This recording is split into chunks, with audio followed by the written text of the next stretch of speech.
Glenn Manawanui this morning, how do you feel? Yeah, feels good. Looks great. He had a nice hit out around the track and went around no problems at all. Yeah, so the Caulfield won't hold any fears for you?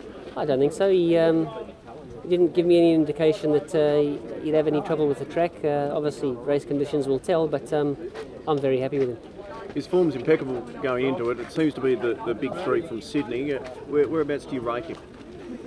Oh look, he's beaten everything that there is in the race already. That's from Sydney, and of course he's still got to come down here and reproduce those types of runs. But we're pretty confident that he's going to bring that same type of form into the race. His last run was pretty much a track gallop. But how much improvement has he taken from the Golden Rose, do you think? Well, I don't think he was actually, excuse me, I don't think he was 100% wound up for the Golden Rose, because he definitely tightened up in his conditioning to the eye from the Golden Rose to the Stan Fox, and I think he's made a little bit more improvement in his looks from then till now. So he's pretty close to where you'd want him at this stage. Where do you envisage being in the run? He seems to be on pace, though. Would you have any fears of leading?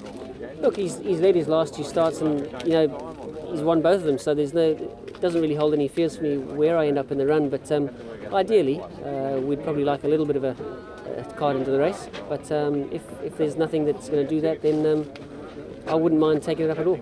Who do you see as the horse to beat? Well, obviously Smart Missile and Helmet are the two, and then of course the grey horse that won at the Valley the other night.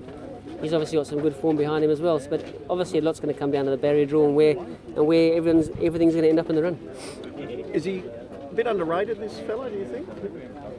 I don't know how underrated he can be. The market probably suggests that he's on the fourth line, but I wouldn't be swapping him for anything. Do you feel, Glenn, that looking at his rivals, Helmet and Smart Missile, what they've done since that Golden Rose run, that they've improved there? Oh, without doubt, they're quality horses, but notwithstanding, they're not the only three horses in the race. It's going to be a very, very strong field, and you can't underestimate any of them that are going around. They're going to warrant their place in the race, and we've got to respect every runner. But without doubt, you'd probably have to think that Helmet's turned his form around a little bit, and well, Smart Missile, you're not really sure, because he didn't give himself the opportunity in the Rupert Clark. So it's going to be a good race again. Is this his grand final, or he head to, say, a Derby or another race after this? He may, depends on how he runs. Obviously, he may have another run in Melbourne.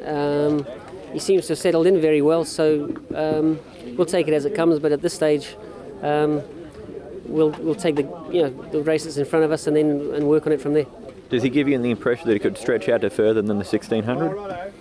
Look, I don't think that he has any problems getting out any further, but at the moment, he's doing it all well over the sprinting and middle, the mile trip. So I don't see there's any reason why we want to stretch him out. But those are our options. We've got some options to go back shorter or stretch him out over a bit longer.